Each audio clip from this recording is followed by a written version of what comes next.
We have breaking news. A federal grand jury has returned a superseding indictment in the Trump Washington, D.C. case about election interference to reflect the Supreme Court ruling. I want to go ahead and read a little bit of the notice today that was just filed in court. Today, a federal grand jury in the District of Columbia returned a superseding indictment charging the defendant, Donald Trump, with the same criminal offenses that were charged in the original indictment. The superseding indictment, which was presented to a new grand jury that had not previously heard evidence in the case, reflects the government's efforts to respect and implement the Supreme Court's holdings. Remember, the Supreme Court issue from over the summer, a 6-3 decision that former presidents are immune from prosecution for acts that they took, official acts, while in office. This notice goes on to say the government does not oppose waiver of the defendants appearing for arraignment, and also says that the government will confer with the defense and make a joint proposal regarding pretrial litigation. So remember, this case, after it was in the Supreme Court, was sent to the Court of Appeals. That 3-judge panel then sent the matter back to the district court, that is Chutkan's court. Let's go ahead and get to Jessica Levinson, of course, a CBS News legal contributor and Loyola Law School professor. Jessica, does this come as a surprise, or was there some sort of deadline for both parties to confer to get this case to move forward? This is not a surprise given the timeline that was laid out in Judge Chutkan's courtroom, and it's not a surprise that this was refiled. I think you and I had the opportunity to talk briefly after the Supreme Court decision came out in the Fisher case. Of course, that was a case dealing with somebody else involved in the events of January 6th. But the Supreme Court, as you mentioned, was analyzing one of the statutes that former President Trump is charged under in the D.C. election interference case.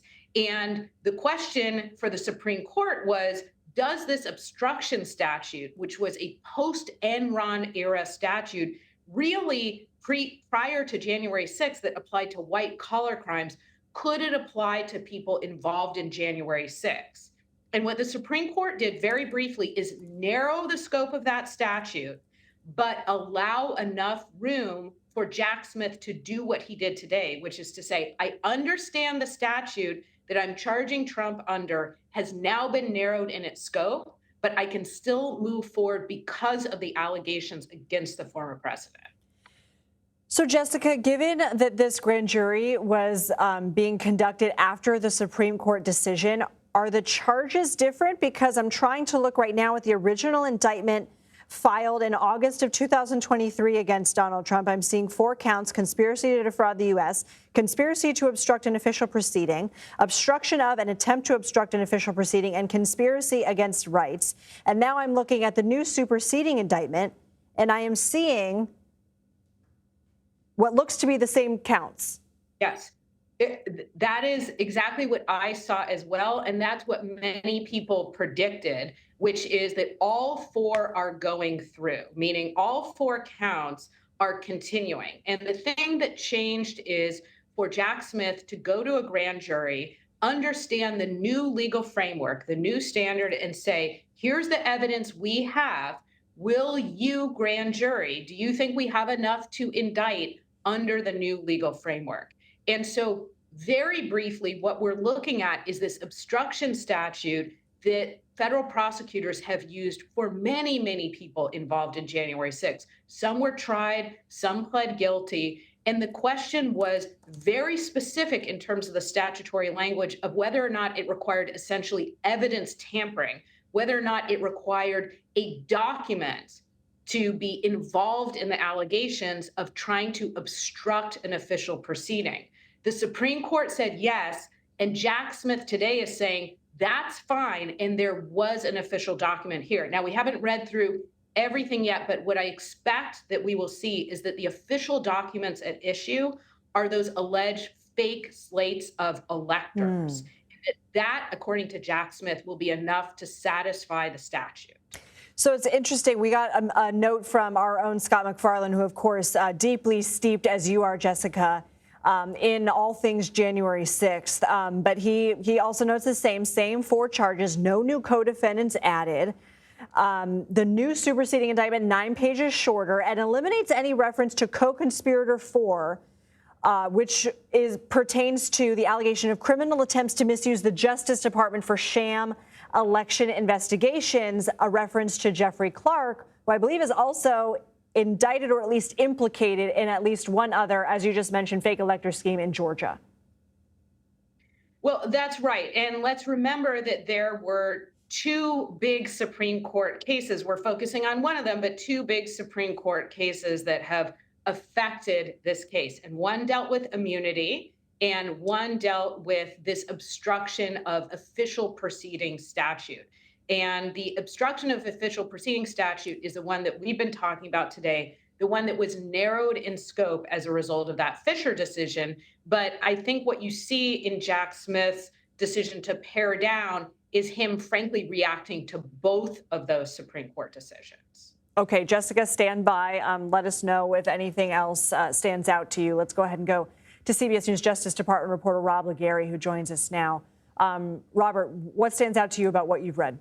Yeah, so just reading through this, as Jessica rightly said, this is a pared down indictment. The first one was 45 pages.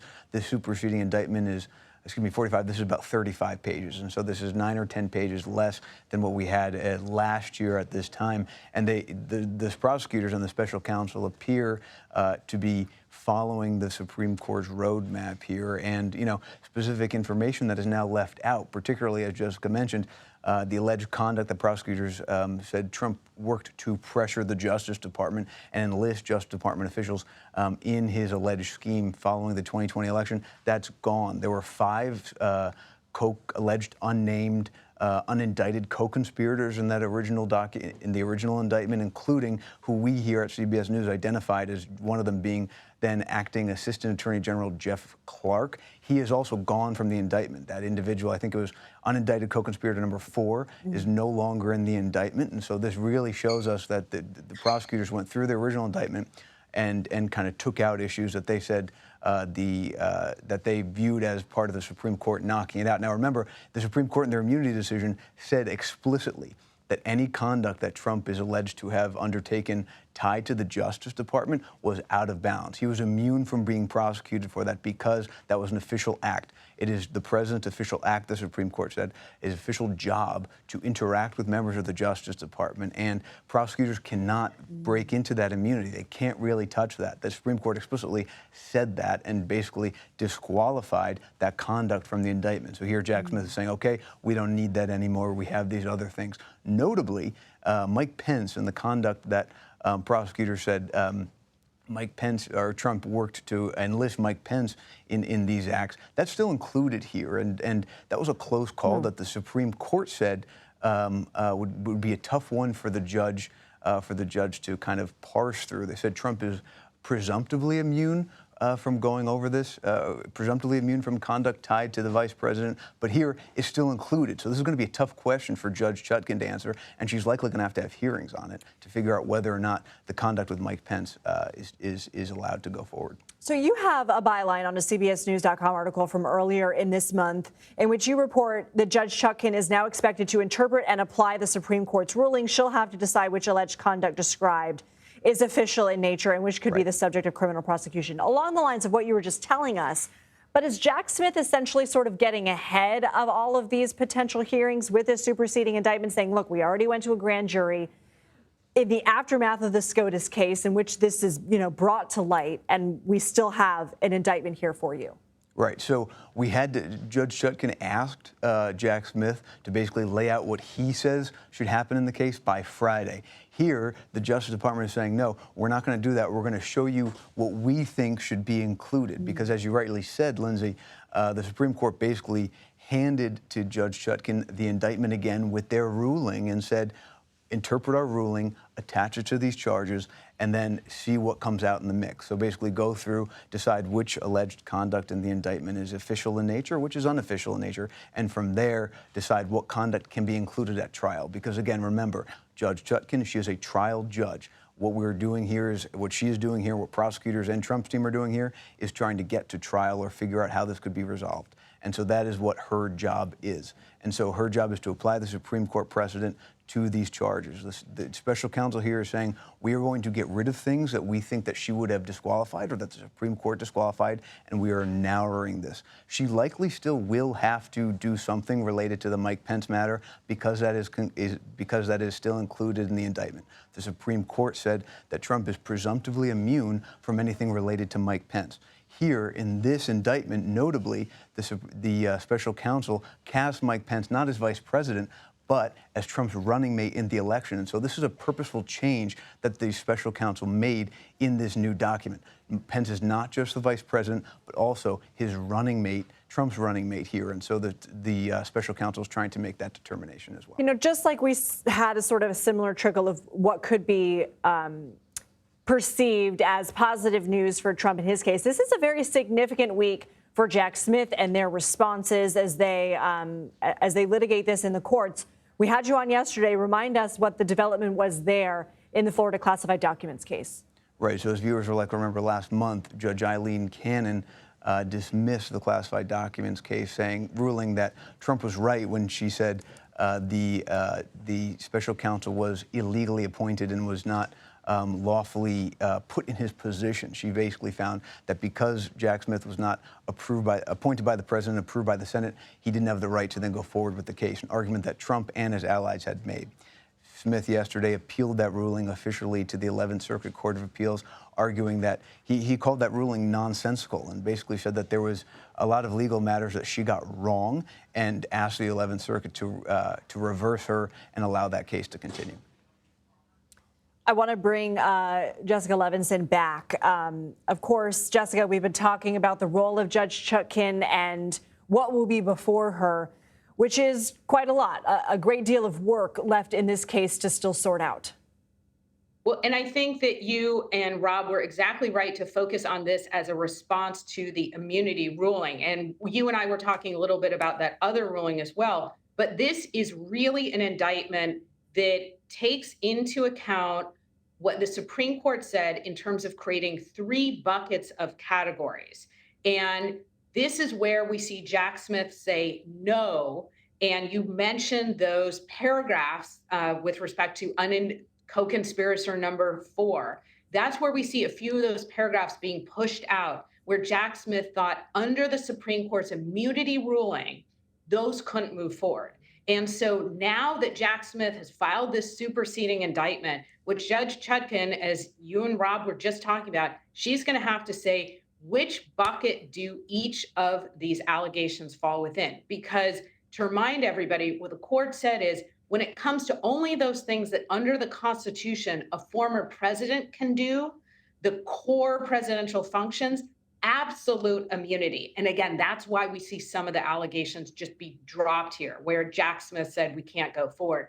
Then when it comes to official conduct, a presumption of immunity, that's where Judge Chutkan is going to do a lot of work to try and figure out, are these allegations official conduct? And then with respect to the unofficial conduct, no immunity. Trying to figure out what falls within bucket number 2 or bucket number 3, as you just discussed, that's where Judge Chutkan is going to have to go through and be the first judge in the nation to apply that new standard that we see from the Supreme Court with respect to presidential immunity. This may be pared down, Jessica, but still quite a significant indictment.